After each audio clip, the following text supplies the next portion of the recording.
Welcome back to the Northern Steel Podcast. This is episode 30. I'm your host, Dominic, and with me as always is my brother, Chris. Good to be back. Not good to be back following another Steelers loss. Welcome to 1-4, baby. Here we are. Why don't we, you know what? Every week we go through highlights of the Steelers game, and so why don't we do the highlights real quick, Chris? Ready? Yep. Bills touchdown. Ooh, George Pickens, nice catch. Oh, wow. Kenny Pickett, nice throw. Bills touchdown. Bills win, 38-3.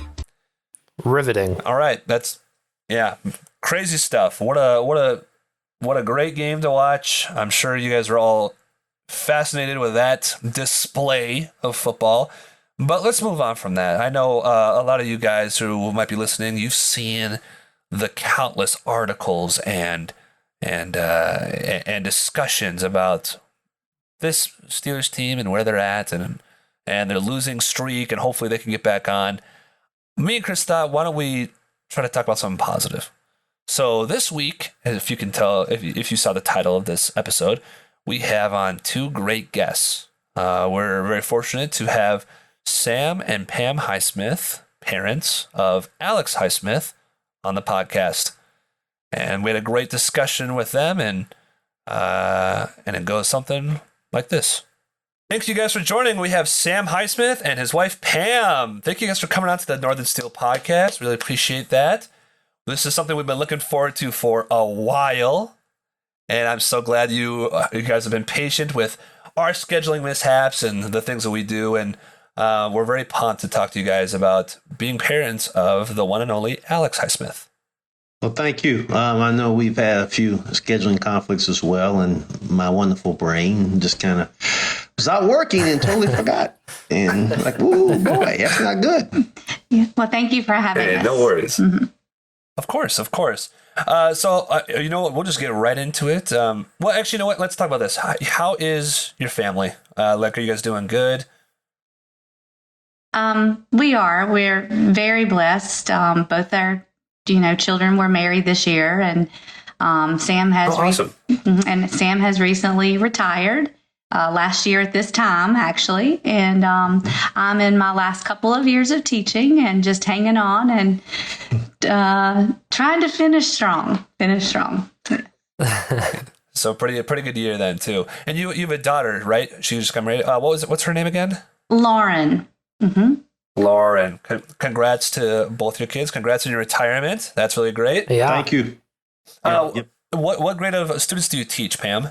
I teach high school math, and I have calculus and math 3 and pre-calculus. So I have a lot of different classes during the day and different levels during the day. We should have been in communication a long time ago, because you could have helped me out big time in high school. But, I'm not. Yeah, totally. It's fine. I'm not going to hold a grudge against you. It's not your fault. It's long gone now, for sure. Yeah. So let's get talking about the about you guys and about raising Alex. So I know Alex played 3 sports in high school. Did he always play multiple sports growing up? And as a parent, did you steer him in any direction, or did you just want him to stay active, or did he choose what kind of sports he wanted to play for himself? Yeah, he started in t-ball, swim team, even a little bit of soccer. And we kind of let both of our children choose what they liked, and then they would do whatever season was in. We would say, you want to sign up, and they would always want to. And Alex just ended up tending towards loving basketball, football, and baseball. And he played almost all 3 from elementary school on. Yes, yeah. And for me, it was also a way to be involved. We were both educators. I'm a retired teacher and then an administrator after that, but I was able to help coach football, help coach baseball, and for basketball, I was pretty much the head coach. That was the one thing that I had the most experience in. It was my love, and so it was just keeping them busy, doing something they loved, and we loved as well. And because she was an athlete as well in high school, and I played basketball. She played some other things, and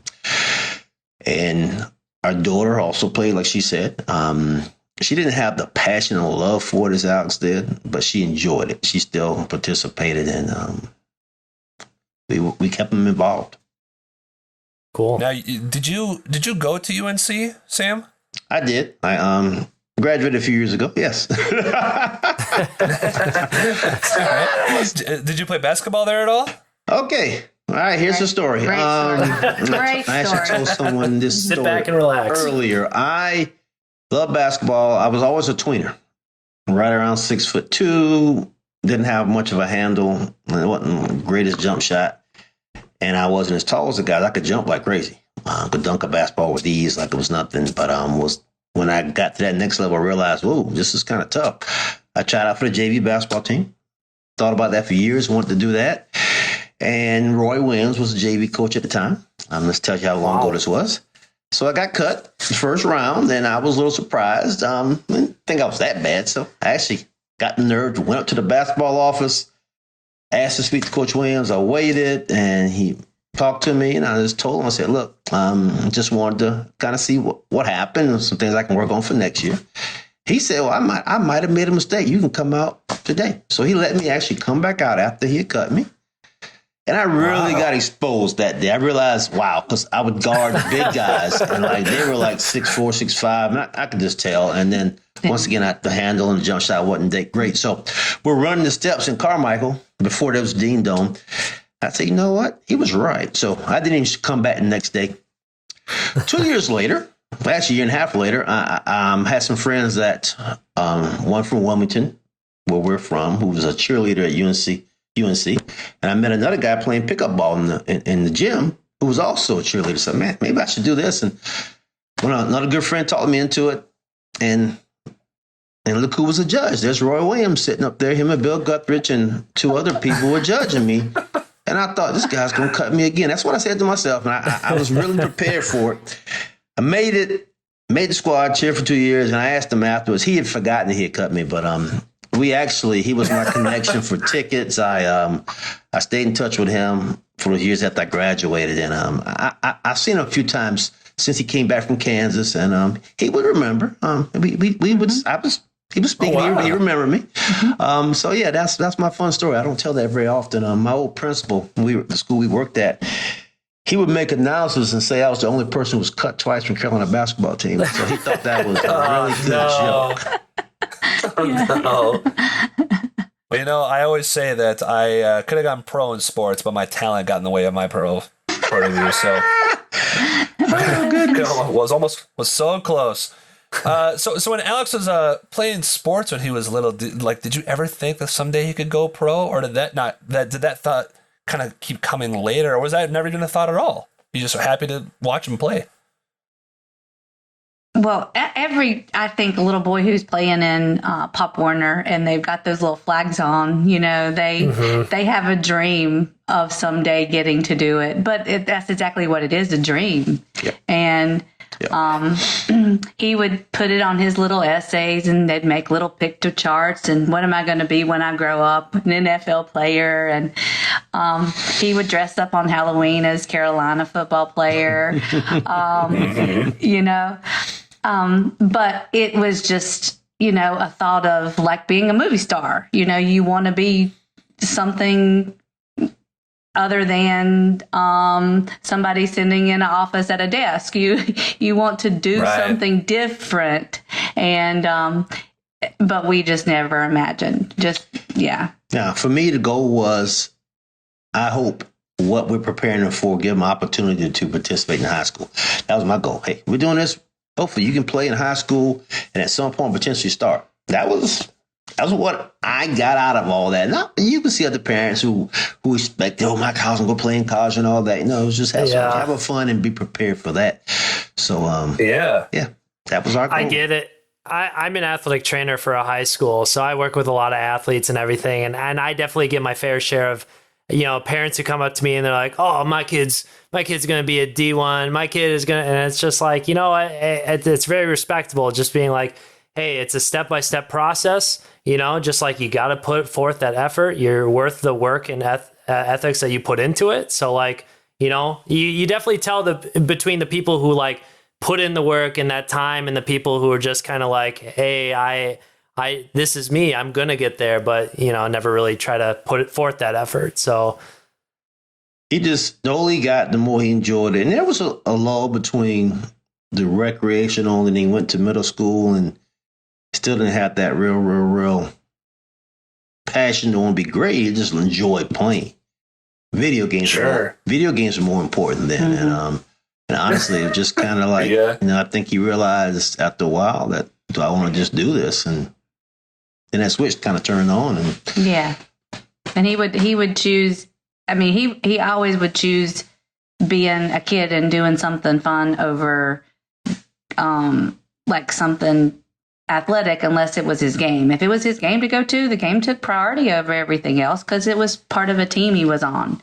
So he always gave 100% when it was team time. But if it were to like go do a special workout to prep for that game, he probably would have chosen the video game. Yeah, back then. For sure. Yeah. Mm-hmm.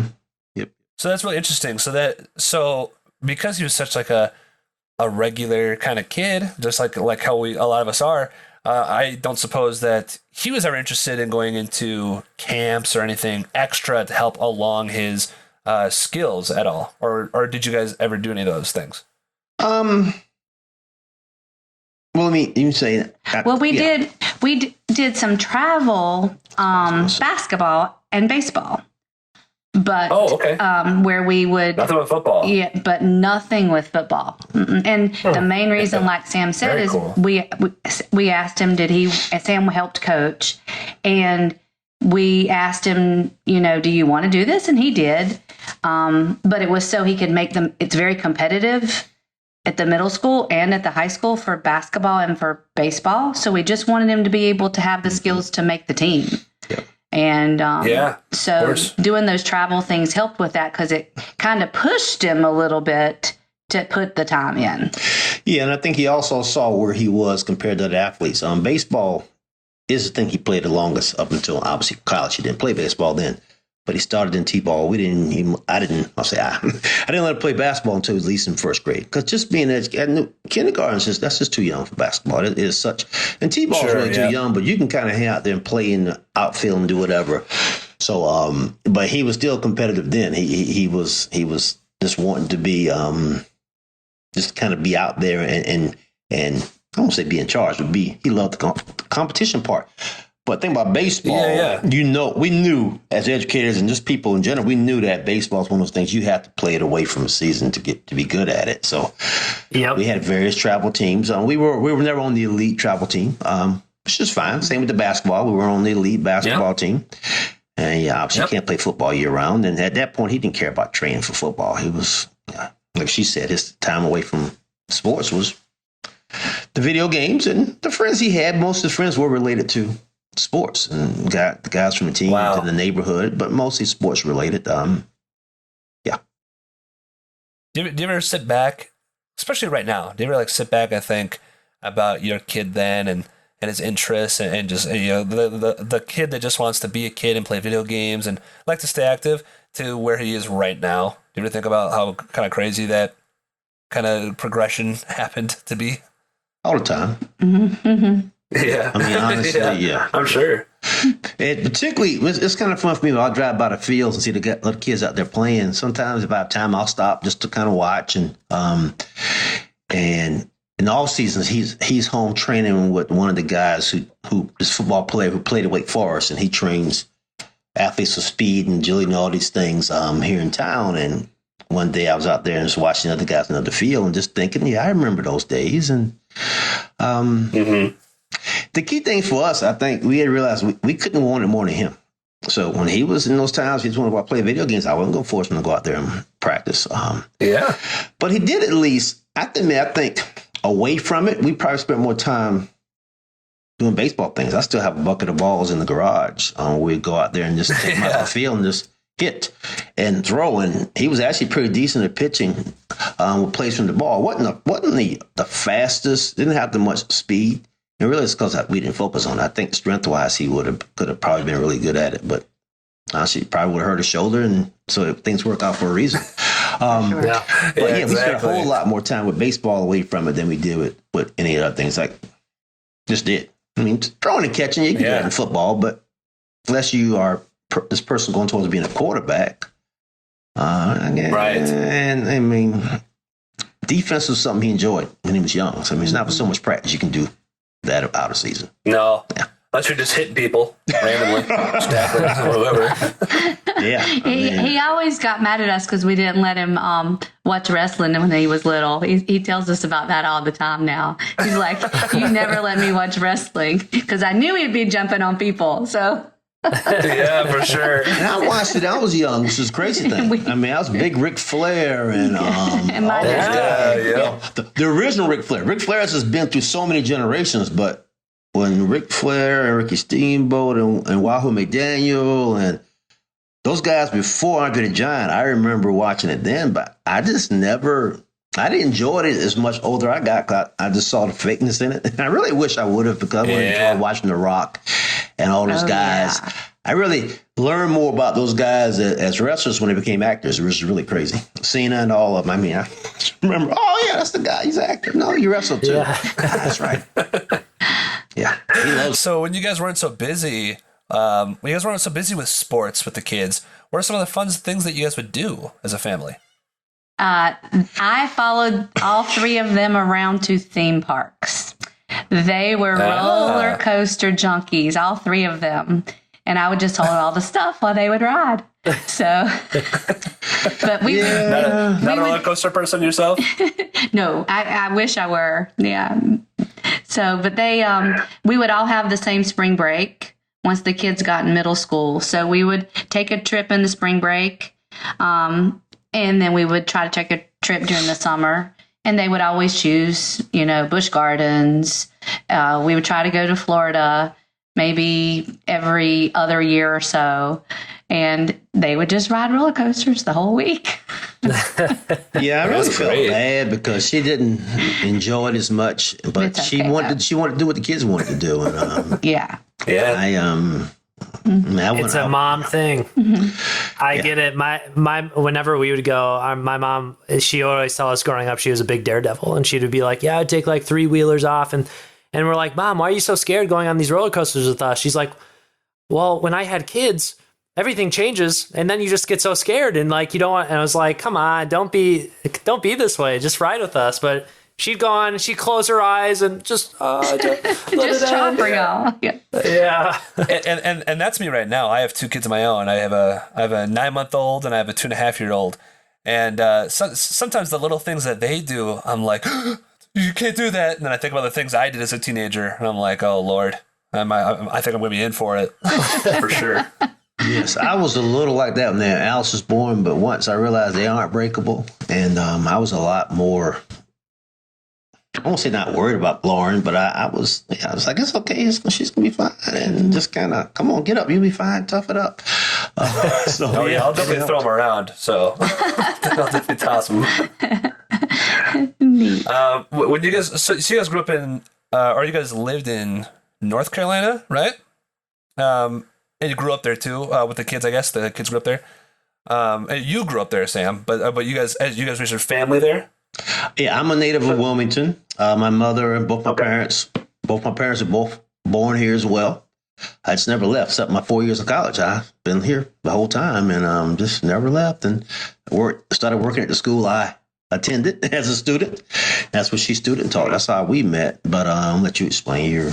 Yes, they made the first year teacher help the experienced cheerleading coach with cheerleading. I was talking about West Jefferson. Oh, nice. When I came down here, yeah. So, and but I knew nothing about cheerleading. But they used to be able to give teachers those jobs whether you chose them or not. But now the teacher has to accept it. Mm-hmm. So. Yeah. Those beginning teachers, you can't just throw every job on them anymore, which is cool. It's good. Mm-hmm. Yeah, but yeah, she was a student. So years growing ago. up Yeah. there, what were some of the favorite teams that you guys cheered for when you guys would watch sports? What were some of the sports you guys watched as a family? Ooh, I mean, Carolina Panthers.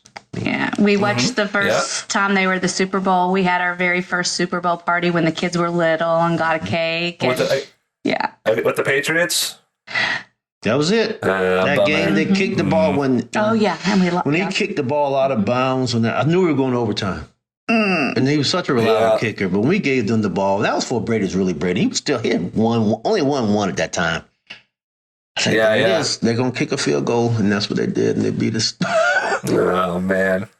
That's the worst, too. I mean, like, obviously, since you guys know we're Steeler fans, that's why we're here. But the last time they were there and they lost against the Packers, man, there's no worse feeling. And honestly, like I remember I had a girlfriend in high school at the time, and she cheated on me that year. And the Steelers losing the Super Bowl felt way worse. That was a way worse loss for me.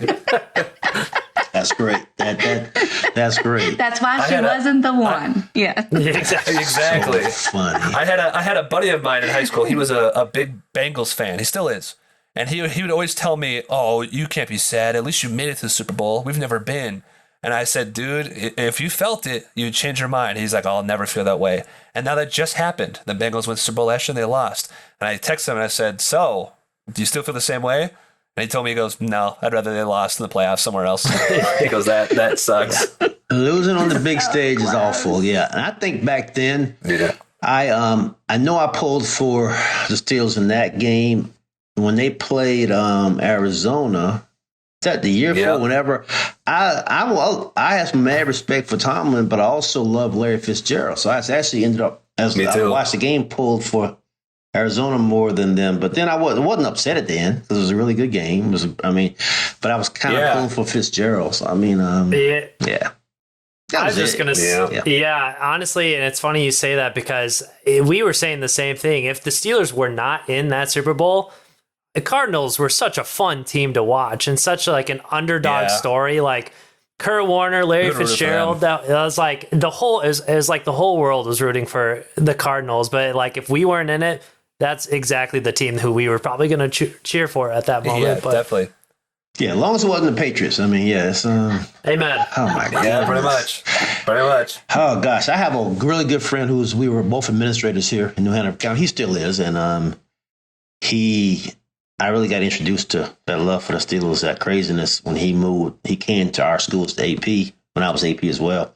Whole office, Steeler everything. No, excuse me, Pittsburgh everything. There was Pirate things. There were, oh my gosh, I can't think of the hockey team right now. What's wrong? Penguins.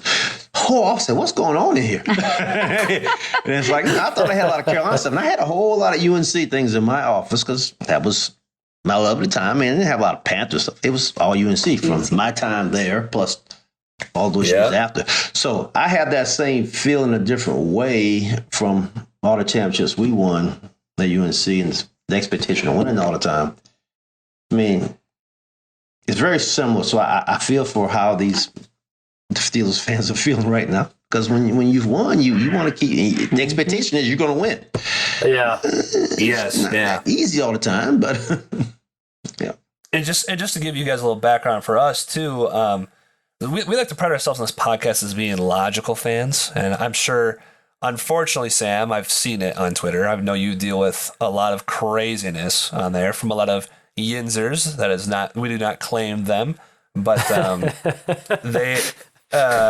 we try to be as logical as we can. And this is actually our first year dealing with something like this too. We started watching football during Big Ben's rookie year, and they had never had a losing season. So this is our first time kind of dealing with this too, and we're kind of taking it in stride. You know, we're dealing with if we see the writing on the wall. This is the best we can do right now, and we're kind of shifting our direction in things. But yes, I completely understand what you're talking about with other Steeler fans dealing with this, because when I log into Twitter, as someone who's not even getting tweets directed at me, I see it's craziness. It's just the whole Twitterverse is in shambles. It is, and it's like people just. I don't want to tweet it because somebody will say something. Just football. It's a game that men play, and we love it. Mm-hmm. But they're human beings, and put it in perspective. But I mean, people are losing their minds, and Yeah, based on what you said, I'm sure, without saying names, you saw some of the stuff I went back and forth with one particular person. I said, what am I doing? And my son even said, Dad, you got to quit that. And I just say, no, you're right. So that point on has been positive. Yeah. I've been posting positive stuff and just kind of, I can't get it. Well, that particular person, he doesn't care about who we are, but if he did, I would definitely back you up. I would fight him too. Thank you. I was gonna say, so I typically run the Twitter page that we're on, and I did back you up. I was just like, how dare you? Like, I was just like coming at it, but it's. I'll go for it. I was so. What's the word I want? It was a warm feeling that many people came to my defense because I wasn't trying to argue. I just put a point out there that no, he has actually done well when TJ hasn't played. He had his best games at the Chargers. That's all the comment was. And then it just got flipped around. And I'm like, oh my, what? Then people were defending him. I'm going, what are y'all talking about? The worst thing was some guy called me an embarrassment. I mean, you're an embarrassment to your son. And it was so hard not to reply to that. And one called me not a pariah, but basically I was living my life vicariously through my son. I'm going, I'm defending my son. That's all I was doing. And they took it that way. I'm like, okay, all right. We don't claim them. Mm-hmm. We don't claim them. I'm done. No. I have muted so many people now on the page. And I told Pam I do not. There's some really good people in there, some good things. I don't want to not go to Twitter, but I just mute the ignorance. Then I don't have to listen to them anymore. Sure. It is so hard. I will say, sorry. I was going to say, I will say that I still am glad you are talking to us here on the podcast because after that incident went down and you started muting people, I was like, this guy blew it for everybody else who wants to have a genuine conversation. He blew it. He made it bad. So I appreciate you still coming on and talking to us here. Because there are very good people on there. And I said, no, I love talking to people. I've been like that all my life. Well, not all my life, really from high school on, I've been like that. And everything my son's been involved in, I've been involved with the people who run it, either the Pot One organizations, the Upward Basketball, we have a group called Halo Hoops here in town, the Murder Grove Optimists. So if these people hear this, I've always been involved in it. I was involved in high school, I was involved in middle, I was involved in college. I'm still going to be involved. That's who I am. I don't want anything out of it. And I think that's probably got the most offended when people thought I was trying to get something out of this. No, I said, be a parent. Just a proud parent. That's it. Yeah. Yeah. And a proud parent. Yeah. Aditi, I always mispronounce her last name, but she read and said, all you did was address a correction to what he had said. I thought that's all I did. Yeah. That's the internet for you, man. It's crazy. It's crazy. I've learned a tough lesson, so I'm just going to. Yeah. But again, thank you for jumping on here and taking the time to talk to us. I really appreciate that. So let's get back to football again. And Alex, so we got to high school football. What was high school football like? Could you tell that that was his main sport he was going to be good at because he played all three? Or was it still an equal playing field for all three in high school? All right. I was going to let her talk, but she looked over here at me. We were just happy. We were literally happy he's on the team as a JV. Yeah. I knew he wouldn't be on varsity. And this sophomore year, the same thing. And he had actually kind of hit that time where the weight, he got the weight before he got the height. And really, he wasn't as athletic looking. And he hadn't grown yet. He was really on 5'7", 5'8" as a sophomore. And in their pictures, we always look at these pictures and we're shocked. And there's a couple guys that he's like 4 inches taller now. He was the same height as these guys. So at that point, I went back to my goal. Okay, we're gonna improve, and you're gonna get on that varsity team next year, and hopefully you'll get to play a lot as a senior. That's all my goal. And he didn't grow. He actually knew basketball as well as the guys who were playing, but he wasn't tall enough, and he wasn't really fast back then. I didn't get opportunity. He played in the eighth grade team, and he played as a senior in high school. But yeah, he knew basketball. We would sit and watch basketball, and I literally would talk and coach and talk about the game, talk about help side defense, and talk about passing lanes, and talk about all this stuff, moving out the ball while you watch the game. And remember, as 8th grade coach, I think I told Pam this. He just said, Alex really understands basketball. And he felt bad because I was assistant principal at school. But he didn't play him because of me. He played him when he could. And he just kind of said, he's just not as athletic as some of the other guys. I said, I know. Trust me, it's fine. Please do not play him because of me. That's the worst thing you can do. Yeah. So I'm really getting the sense that obviously, because to get to where he has gotten today, it's taken time and practice progressions. So maybe his senior in high school wasn't. He didn't fly off the page in any sense at all. And I can assume, that his recruitment for college was very sparse from an athletic standpoint, right? So what was it like for him? What was the process of him choosing a college? And did you guys have a role in that? And did you kind of help him out decide, or did you kind of let him do his own thing? Go ahead. We went with him to visit, and Sam went with him to he actually had a partial offer from Furman University. And Sam, they visited and they liked it, but he still was like, I want to do D1. And he loved Charlotte. He took us all we went to Davidson too. Forgot about the Davidson visit. And we loved Davidson, because we knew what a great school it was. And we were thinking about, his future job and, just everything that Davidson was selling. But on the same trip, we went to Charlotte, and Alex just said that he loved it. This is where he wanted to be. And, we weren't quite sure, why he was choosing Charlotte, but, as far as over the other schools, but he knew it was the place for him. He made some plans with some buddies to have some roommates that he felt comfortable with, and they had made their plans, and his decision was made pretty quickly. So yeah, and I didn't know anything about the summer camp experience, and if I did it, we would have went before his junior year, because he had grown. He had hit that growth spurt, and the hormones were kicking in. So he looked so much different between the end of football season and beginning of football season, sophomore, beginning of the football season as a junior. I would have taken him, but just didn't know. It was not realistic in my mind, and my son was going to be playing the Division I, the FBS or FCS. So that wasn't a thought. After his junior year, we knew it was a possibility. So we actually went to as many camps in North Carolina as we could. We didn't go to Duke's. So that wasn't because I could. That's because sorry. We went to States, went to Wake Forest, we went to UNC's, we went to Elon, went to a lot of the other, went to Charlotte's. We went to as many actually went to every FBS except for Duke. Sorry, Duke. No, we didn't go to Appalachian. Yeah, so we didn't go to that was just too far away more than anything. But Elon we went to, and I'm missing a few others. Wake Forest. Fair Wake. Oh, you said we went to. I wanted to see and measure him against others. And what I saw was like, no, he's actually not bad. I think he has a chance to play with these guys. And Alex's football coach's junior year, who ended up moving to a different school, was an assistant coach for the Shrine Bowl. And the Shrine Bowl down here is North Carolina, South Carolina. Generally, some of the best high school players from both states will make the team. And so we went to the combine for that try. No, it was probably a long shot.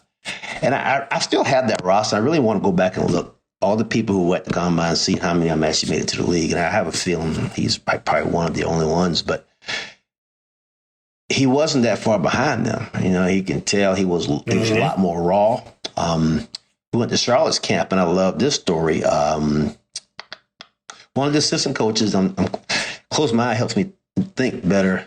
Aaron Curry played at Wake Forest, was one of the highest draft picks for linebacker coming out of the way, played for Seattle, never had a pro career that he should have, that I think based on what it was in college. Well, he was an assistant there because he played for Coach Lambert when Coach Lambert was at Wake Forest. And I never forget, I didn't realize that was that Aaron Curry until he kept saying Coach Curry wants to be Coach Curry. So I think, wait a minute, that's Aaron Curry. Oh my God. He asked me, he said, has he ever played football before? And I was almost offended. I said, oh yeah, he's played. He said, God, he's really raw. which means he hadn't had a lot of coaching. I forgot about this. In Alex's redshirt freshman year, we saw him outside a game, and Curry said, "We have not recruited players like Alex, so he's going to be good." For him to say that and see that just in his freshman year, I said, "Oh my goodness!" So that light kind of came on, but he was raw, uncoached, and he had a really great senior year, but the team was no good. They were 0-10.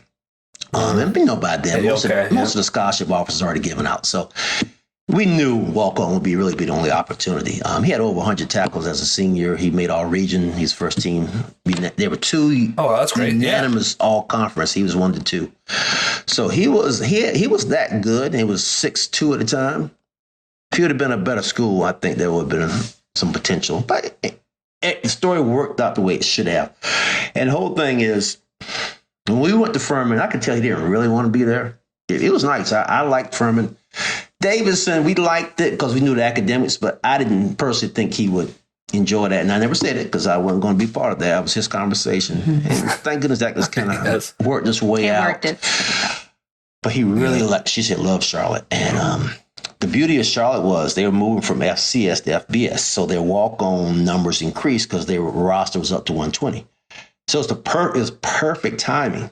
But what helped him get there, and I thank him all the time. I worked at Harvard High School where we met. One of my teaching buddies in social studies was the head football coach, and his son was a graduate assistant at Charlotte. So I said, Scott, can we get our tape to Scotty so he can share it with the coaches? And that's actually how they started. There was no interest on their part. We recruited them. Mm-hmm. There was he was a 0 star. There was a 0 star. They looked at the tape. They liked what they saw, and they said, "I think we go." And it was a while before they told us. We didn't really know until he got a letter in the mail. A dorm change. And we realized after football dorm. So that's how we knew he was going to be a walk-on. Yeah. But he wasn't a preferred walk-on, so he couldn't even go to camp when camp started. He couldn't go to practice until the first day of school. Yeah. And to this day, that was probably the biggest motivation. He was so mad that he couldn't go to camp. He was mad. Yeah. That was his motivation. So that motivation led him into. So he had the good year in the senior year in high school, and those kind of situations let him motivated into college. And when he was in college and he was playing, did you guys get a sense that maybe his goal while playing in college was to make it to the league? Did that become more of a goal for him? And I know he had a really good third year in his college. Did it take that long maybe for you guys to maybe see like, oh, hey, this thing could go somewhere? I guess we were still realistic, and we were just glad he was getting to play and, making plays, and we were getting to go watch. And he was happy. He was, gonna. Well, I think that was when he got on scholarship, and then he got books like everybody else. He didn't have to go to the bookstore; they brought it to him. That was so exciting to him. Yeah. And of course, we were happy. We didn't have to dig into our savings and borrow more money to send them to school. Hey, here it is. We can take care of this. And at that point, I still think that's all we kind of thought it was. Yeah. And I know I told you this, 'cause I think when I probably told you, you were probably shocked like I was. He said as a true freshman, he told me something, when I make the league. And I don't remember what he even said after that, because he actually said when, not if. When I make the league, I'm going to do so-and-so. And I was like, man, those are some ambitious goals. But I made a point. My face, there was no emotion on my face. Mm-hmm. All I remember saying was, man, I love that ambition. That's all I said. I was like, man, you better have a backup plan. But get a major, get a job. We were hoping to potentially, what was he? Exercise science and maybe go into physical therapy or something like that. Yeah. Or potentially, and he didn't really want to do that. But I said, maybe he can be a trainer because he loved lifting weights. Mm-hmm. And he can be a trainer for a team, be a strength coach. Yeah. So that was the backup plan. And it was that third year. We were sitting in Neiman Stadium on Rocky Top, and that's when he just went off. I mean, he went off against Tennessee. It was. We were like, what has gotten into this kid? And from that point forward, we knew it's a possibility. Yeah. We didn't know it'd be a third round draft pick. We knew it's a possibility for him to play professional football. Yeah.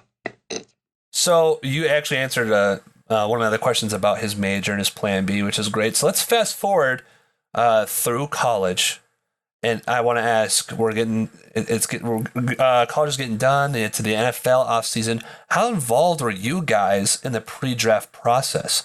And if you weren't that involved, did he share with you like his conversations with scouts and coaches that he had met with? If he had met with those people,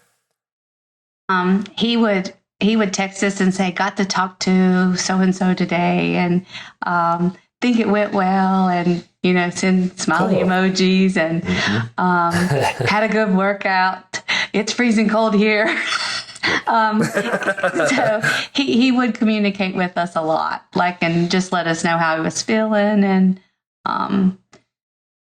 how he was doing, and it was really real then because he was there in Indianapolis. So yeah. Yeah. I worked out in Arizona. Oh, yeah, before that. That was his after he signed with his agent, he went out to Arizona and worked out with Exos, which has worked out really well. I forget who all was there with them. Jonathan, Colts running back. That was probably the biggest name there. Jonathan Taylor was there. Yeah. Josiah. I forget his last name. He's a tight end for the Packers. He was his roommate there. So there were several guys there who ended up making the league. It was a perfect place for him. He lost all the extra weight. The body fat was down to nothing. He was so ready for the combine. And he killed it at combine. He was voted the best edge. And so I was like, he showed that he belonged. So we knew before that, we really knew. We sat here and watched that 100, and he busted that 100 at the time. It was the best score, the best time, but we lost it in here. We were just, yes! Yeah. You just knew then. COVID caused him to miss all the in-person visits, though. That was not fun. So pretty much everything was upstairs on the iPad, even with Zoom with Tom. It was a 2020 year. Mm-hmm. That was tough. And when he said he had the one with the Steelers, I was like, son, let's leave it cracked so I can listen. Because I wanted to hear Tomlin's voice. I mean, he has this iconic voice. So I never forget. I'm like a kid. I kind of snuck up halfway up the steps.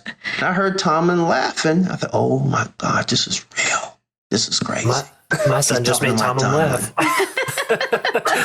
So I went downstairs. I know I texted somebody and told him, my God, he's talking to Mike Tomlin right now. Came downstairs and he loved it. It was one of his best interviews. And from that point in my mind, I was like, wow, this really might be the place. So I think about tradition, what they were able to have done with linebackers and edge rushers. So I was like, oh, this is really, I did the Cole wasn't great, but heck with that. We were just, this is really a perfect place. And yeah. I mean, I think so. I think it is. So I mean, I knew biased, who TJ Watt was, but I was more then. It was JJ's brother because I wasn't a big Steelers person, and I knew the name obviously. Right. But then I really found out who he was when I started doing some research after he got drafted and realized, just started researching everyone who was part of that defense, and it was just wow. Yeah. So. Like you said, during 2020, the COVID year, that it definitely changed a lot of ways that, I mean, that's your only time going through it, but it is a lot different than how people have done it in the past. So for that night, like when draft came, that draft weekend, what was that draft weekend like at your guys' house? Did you guys have a lot of family over? What round did you guys think he would get drafted in? Was he confident and he was like, I'm going first round, or were you just hoping he would get drafted? Yeah, we were hoping that he would get drafted, but we had. Okay, she's supposed to answer the first part. I was going to answer that part. But he's got some more to say about that. You go on, and I'll tell you what. In North Carolina, in North Carolina, the law had actually been enforced that you could have no more than 10 people, and we had exactly 10. And one was the person who was videoing for the news. Mm-hmm. And his girlfriend at the time, future fiance, now wife, and his 3 best buddies and his sister and her now husband. And that was it. And it actually ended up probably being great because Alex was really, really nervous on night 2. And the nervousness came from, will my name get called, and here I am sitting, and just having the fewer number of people ended up being a blessing. We had other people watching on a Zoom, but it didn't it was helpful to not put that pressure on him and have all those people here. So, I mean, not that COVID was ever a blessing for anyone, but just the fact that the 10 people being here. Yeah, we had 2 separate Zooms. We had the ESPN feed. They sent him an iPod, so it was like right in front of us. But he had a Zoom with his friends and teammates from Charlotte. We had a Zoom with my family, her family. So we had 2 Zooms going on plus the feed. And his agent said that it would be 3rd or 4th round. So yeah, she's saying hope. No, we knew after combine we knew he was getting drafted. That wasn't even a question. He showed off there. Now, I brag in a heartbeat on him at the combine. So we were just hoping he would creep up into the 3rd round. And as they got closer, the word was he was creeping up there. And as the night of draft ended, Thursday night was easy. It was 1st round. The first part of the second night was easy because we didn't hear anything about 2nd round. In the back of your mind, you hope, but we didn't hear anything that. As soon as 3rd round started, we started getting a little nervous, and it was really tight in here, and you were sitting there watching, we got walked around, it was just, you could feel it. You could feel the tension, and Was there a team that you guys were kind of hoping for or kind of paying attention to that could be an option? Steelers. And my good teaching friend from another high school, he grew up in Pittsburgh, and he went to Pitt. And he sent me a text, and he said, I'm calling Alex to the Steelers in the 3rd round. And I have that text still. That's cool. Oh, that's awesome. Yeah. Well, he had talked to Philadelphia as well. So we knew that was a possibility. The first part, there were a few teams interested, like Miami. They picked someone else. And I forget who else. Arizona was coming beginning of the 4th round. But there was something that we had hoped kind of in the middle of the 2nd. Then we didn't get any of them. 3rd, excuse me. And then all of a sudden there was a lull and no one needed edge rushers. And then we looked up there, and Alice's buddies, who's one of his teammates in college, they're a big Steelers fan. He said, 102. And I remember looking, going, oh gosh, it's Philadelphia and it's Pittsburgh. I said, son, you won't get past that. So we felt it was 1-2. And he got the phone call, and it said, at the time he didn't know what this was. He said, Cranberry Township, PA. And he was thinking, where's that at? But we just knew PA. I saw PA. I said, oh gosh, it's 1-2. And we just listened, and he just got emotional and was like, thank you. And then when I heard him say, yes, Coach Tomlin, it's like we knew that's what it was. So it was. But perfect. Walk us through your guys' emotions. He's talking on the phone call. What are you guys going through? What are you guys thinking? You say what you. I was. It was still just kind of unbelievable to me. It really was. It was his dream, and he had worked so hard. And to see your child achieve what they worked so hard for, that's all that any parent wants. And something that so few have an opportunity to get. I think, and that's what I would see. I remember always watching drafts in the past, and I love watching the families. They're just so funny. The ones who are just so funny. Like a guy who fell on the ground the night before, and I've been early in our draft, and just some of them celebrating, or just the ones that just stop crying. And I don't know how soon I cried. I can't remember, but we couldn't get too loud because he was talking. And after Tomlin, it was Colbert, and then it was Rooney. It might have been Rooney after. But anyway, he talked to all those, and then he hung up, and then he said, let's go. And then we all got up, and we all just went crazy. And the beauty of then we got to wait for the actual name being called. On the TV. And here's something else. I didn't mention this earlier to someone.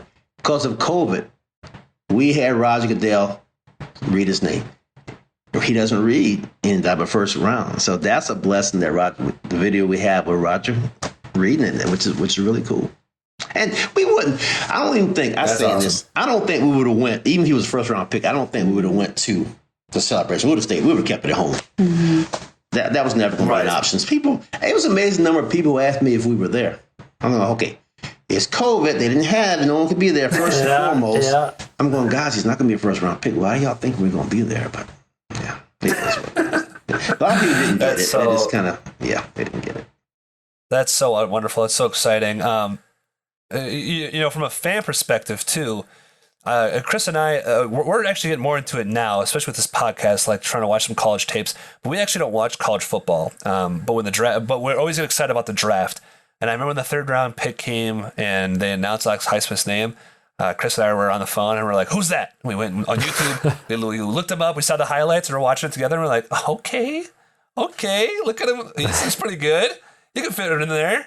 I was like, "We need somebody else." We're getting excited. We liked what we saw on there. So I think a lot of fans were that way too. We just see the tape and we're excited about like the skills that he saw out there. And it was definitely exciting for us to watch as well, even though we didn't know Alex yet. And happy he's on the team now. So, and we figured that. We knew he wasn't a household name, but Louis Riddick had been a supporter of him throughout the whole process. And to this day, I remember he used to one of the ones. He said things, and he made a comment after TJ went down about what he had thought of him. And I always retweeted what Riddick said. And this past one, I thanked him. He replied back. I mean, there are people who know the game know the goodness about him. And the thing about him, he will have that chip on his shoulder because everywhere he's always made an effort. I want to be the best one on the team. Well, he did it at Ashley. He worked his butt off and did it at Charlotte. And as long as TJ did, he'll never be the best one on this team. So he's always going to keep working. So there will never be a time he'll be content. And that's something people don't know about him. They don't know about our son. So all the people who doubt him, I said, all right, let's keep on. That's fine. Just keep working hard. Keep talking. I think keep it. I think you can see that about him. I think you can see the fire he has in him, for sure. Even when he does, he just did a post game, or not a post game. He just did an interview today talking about going up against Tom Brady, and you can just see that he just looks focused, and which is good because we need somebody in that locker room focused. But he looks ready to go. He looks ready to do his thing, and yeah, like I said, man, we're happy he's on the team. And especially now with TJ down.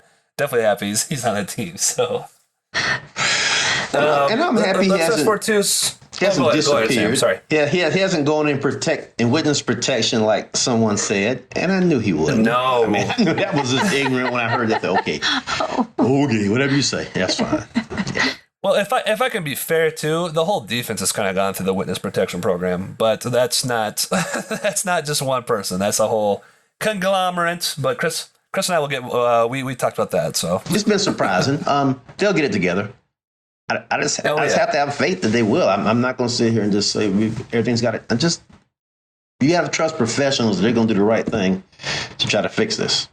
And they're not an organization that rolls over either. And we've talked about this before. Like obviously there's a reason Tomlin has never had a losing season. And yeah, it's a rough start. No one saw this coming, but who knows? There could be a spark. There could be a surge. And what a statement it would be to play these next 3 games and to pull a couple wins out of those, I think it's very possible. Yeah.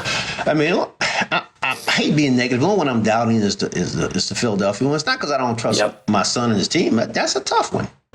I mean, that's one of the 2 or 3 best teams in the whole league right now. But there's enough weakness on Tampa's.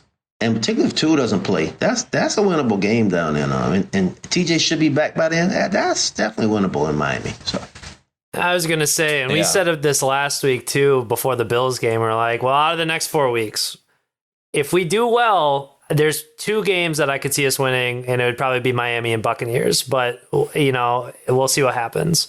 We'll see. Yep. We'll see. Yeah. I was hoping for 2-2. Wasn't expecting 38-3. That is my goal was let's beat the point spread. Let's lose by 13 or less, and that didn't happen. Yeah, we've stopped doing stat predictions for that reason. So, I trust them. I trust the process, and most of my retweets and comments have been the ones about we believe in the team, and I actually changed my Twitter profile to supporter of number 56 and the Steelers organization. There's too much craziness in the Steelers nation. Because people just, I've tried to never go fly off the handle about that. Just about everything. Just kind of like, it's okay, it'll be fine. We're gonna get through this. Sometimes I get a little bit, but for the most part, she'll tell you, I'm pretty much here. Sometimes too much here that it appears like I don't care, but I always care. I'm not gonna get so excited about stuff, and we'll get through this. So and the thing is too is even if they continue to struggle, even if it's a down year, it's been a long ride. It's bound to happen sometimes, and it's not the end of the world either. You can use that and try to stay motivated and work on something for the future to come. So it's I know a lot of fans like to think it's the end of the world. It's not. It's just a bummer, but it's not the end of everything. And we'll see what they can do for the end of the year before we call them dead in the water yet. That's right. Opportunity. Yeah, they have opportunity. And I had me look at the schedule. Yes. Past the bye week. I mean, if I think about our travel plans, I know who they're playing, but I'm really not trying to even think past that. I just want to just get through the month of October. Yeah. Yep. So let's fast forward to the NFL games. He's been drafted. He's on the Steelers now. I know you guys. You had talked to him about, or you're close with him in general. So how involved are you in his NFL life? Obviously, you do a lot of traveling to the games, but does he talk to you kind of about like practice or just his day-to-day life, or is he just he's just busy? He's always been the type when I would ask him how his day was. Good. That's what you get. Yeah. It's good. So if he said anything different, then you would know something's wrong. So sure. But he does always communicate. He does always answer back. And you always know he's okay. But he has gotten a lot busier, but he's also happier. He's growing up. He's a man, and he has his own life now. Mm-hmm. So yeah. I try to limit the times I ask specifics, just because he'll tell me. Yeah. And if I know partly that he doesn't have as much time. He's busy. He's married now. So we don't just say if I ask him how the practice go, sometimes he'll say a little bit more, or he'll call, and I'll ask then anything he wanted to share. I did ask about the supposed laughing on the sideline and all that mess, but he didn't reply to that text. But I was like, I know you weren't part of that. Though Dad and me came out and said, you know better than do that foolishness. But if he doesn't reply, I'm not going to ask him about it again. I just say, what do you know about it? That's very fair. Yeah. Yep. Well, so as parents watching him play, let's talk about what were your guys' emotions during some of like his big impact plays. I know, especially in his rookie year in 2020, he got an interception off Lamar Jackson, and I think like a week later he had his first NFL career sack.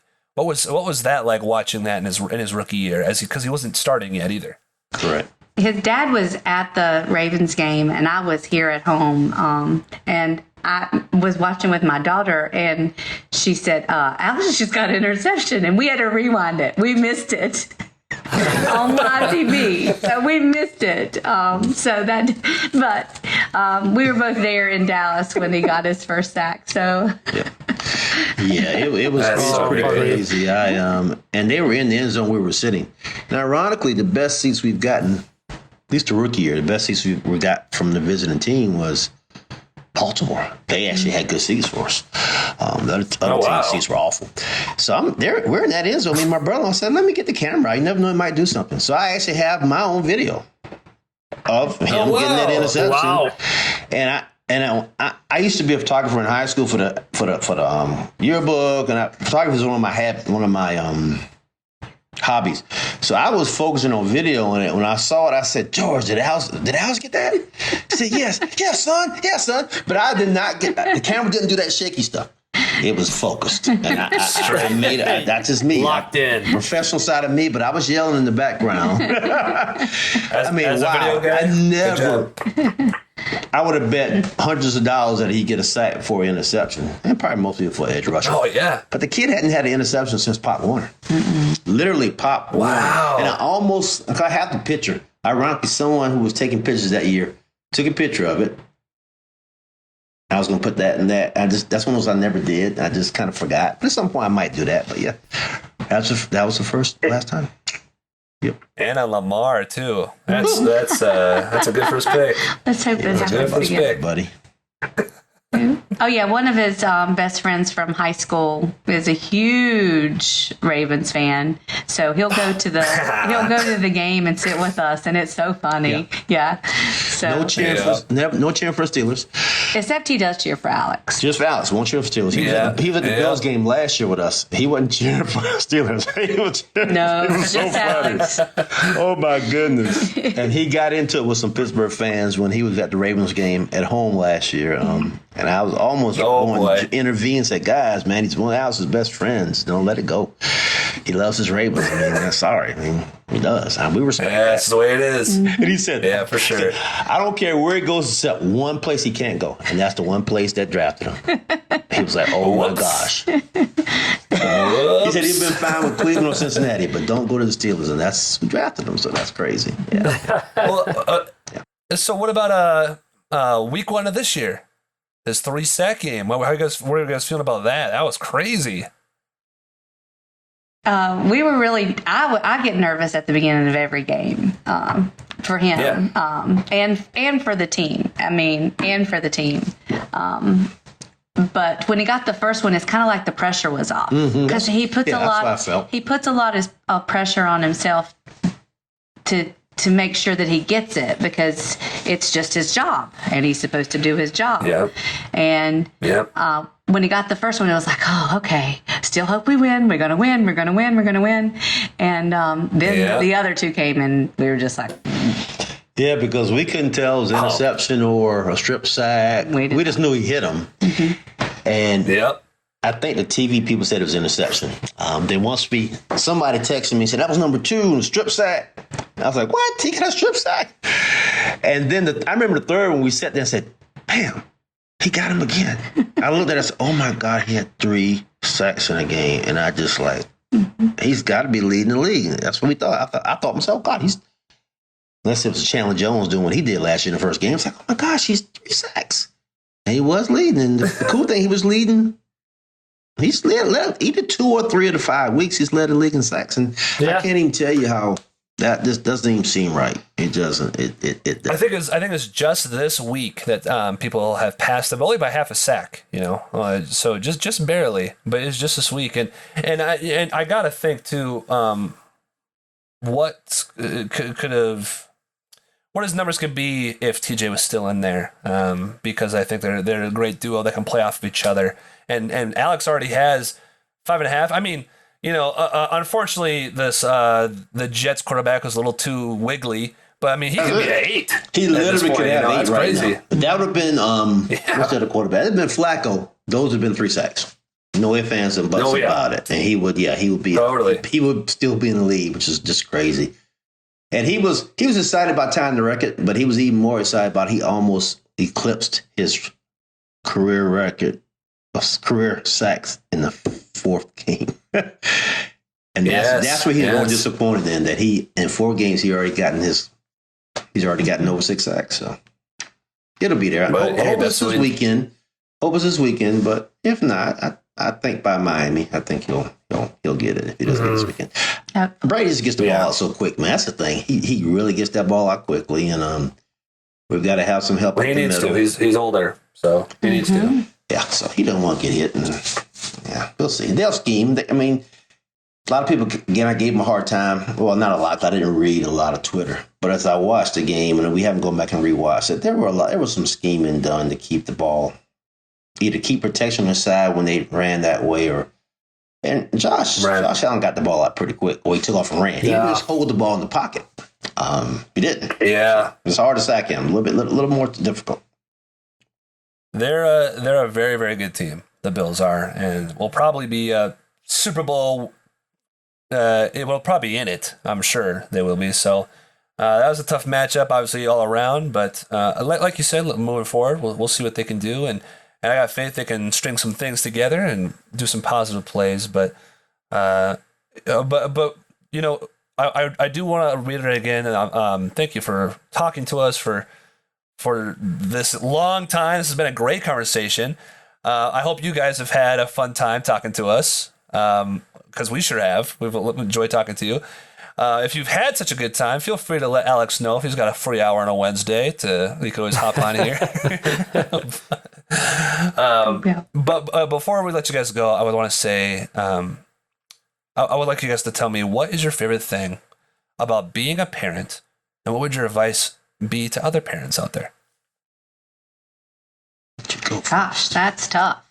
The hardest question. Yeah, that is. Best thing about being a parent, I mean, I think I might have said it earlier, is just seeing your child have success in what they're loving to do. But as they're doing that, you still want them to be a good person. I mean, a person of integrity. And you don't want them like taking shortcuts to get where they need to go. And both of our children have worked really, really hard to get where they needed to go. But they've also had support. We've been supportive of both of them. And that makes a difference in a child's life, is having the parent support. So the best thing about being a parent, I would say, is supporting them in whatever they decide to do.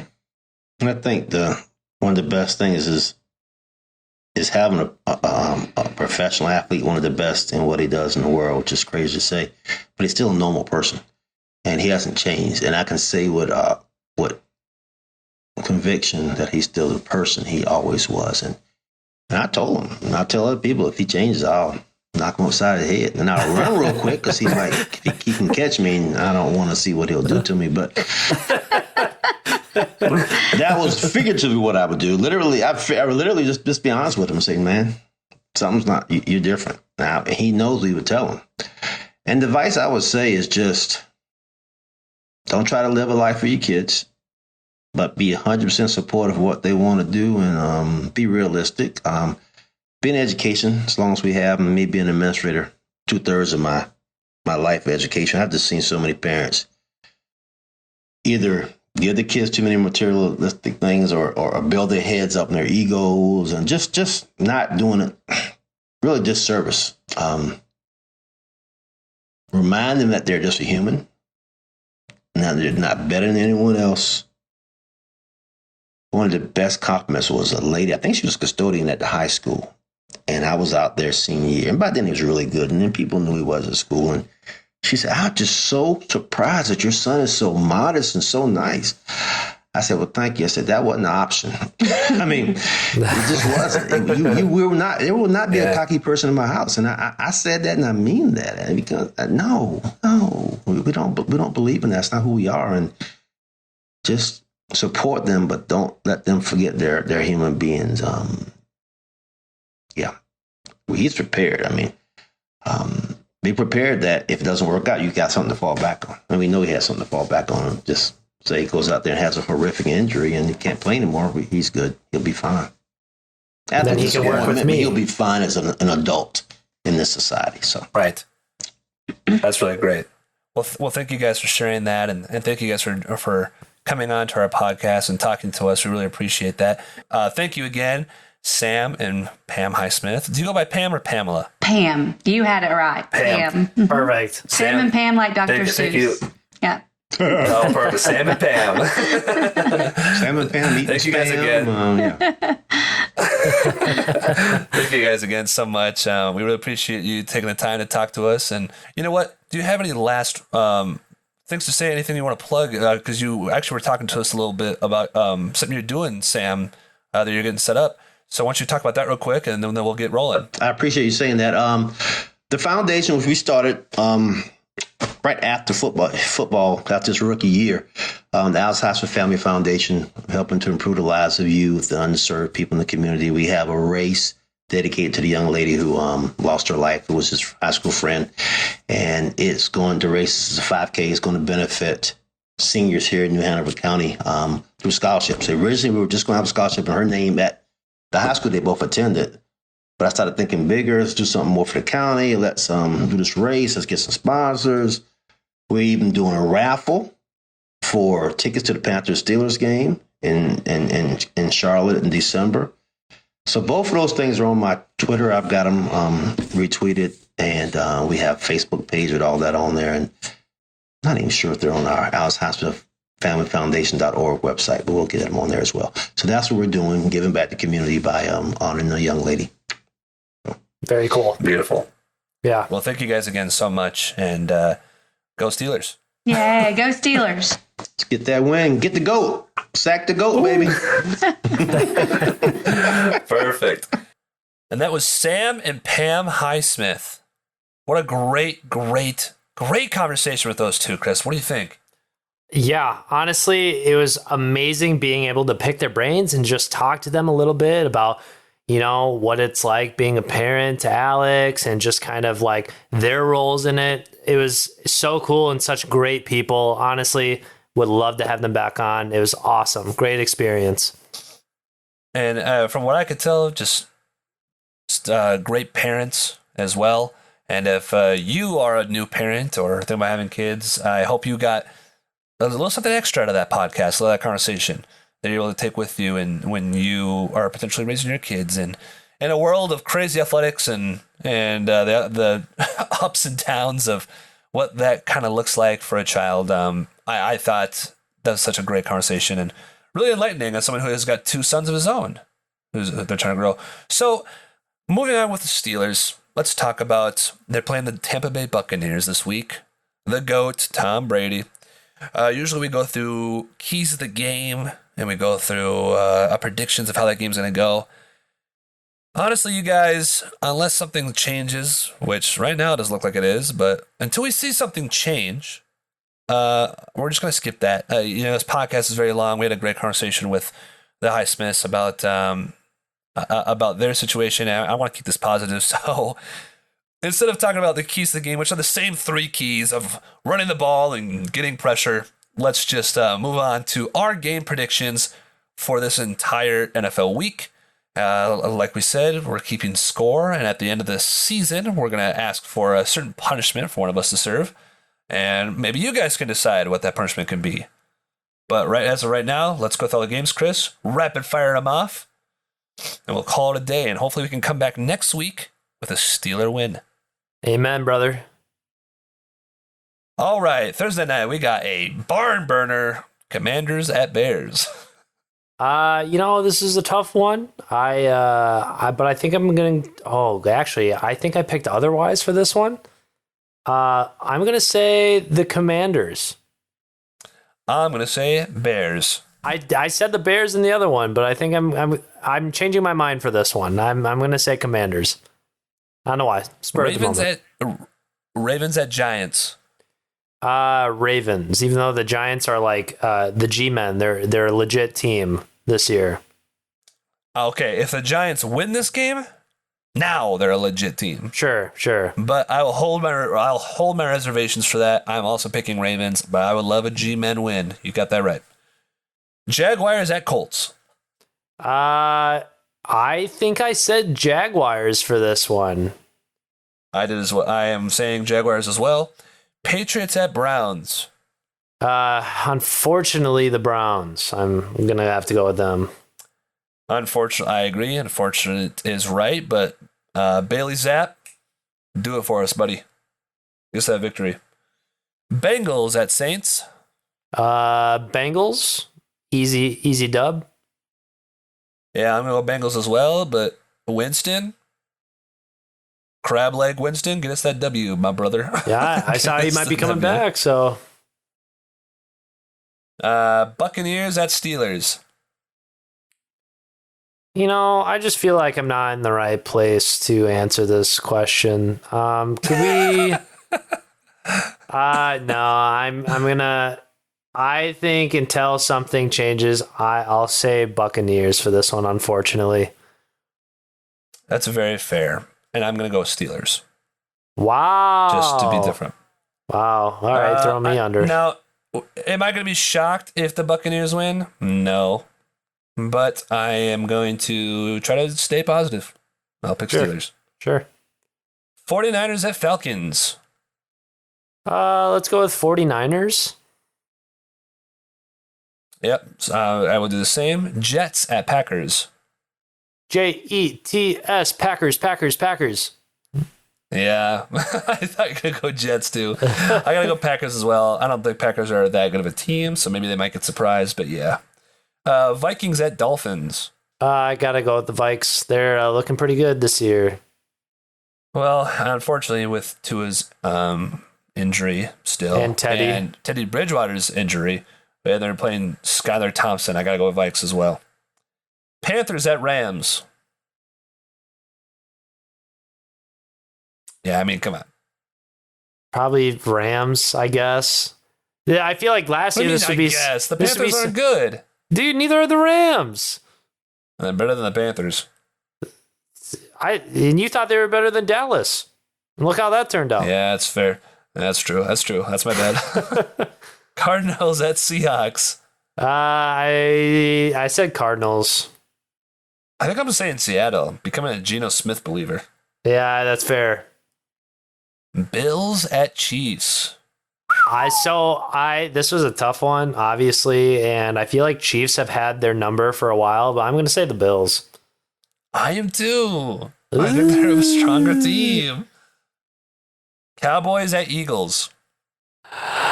This could be an upset, but I'm going to go with the safe and say Eagles still. I am not a Cooper Rush believer yet. He wins this game, I will be. What does it I'll take, go Dom? Eagles. What does it take for you to be a believer? It takes 5-0. That's what it takes. I guess. Broncos at Chargers to finish it out. And Broncos getting another primetime game. You're welcome, America. Go Bolts. Chargers. Easy game. Yeah, I'm going Chargers as well. Those are our picks. Like we said, hoping for a Steelers win.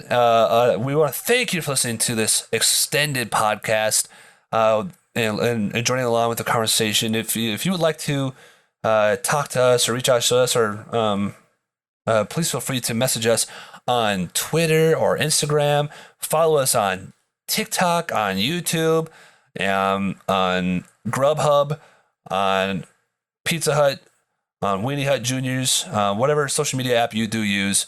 And Chris, do you have any last words? Yeah, so a few of them. It's Go Steelers. Something classic. That's what I like to hear. We'll see you guys next week. Peace. Deuces.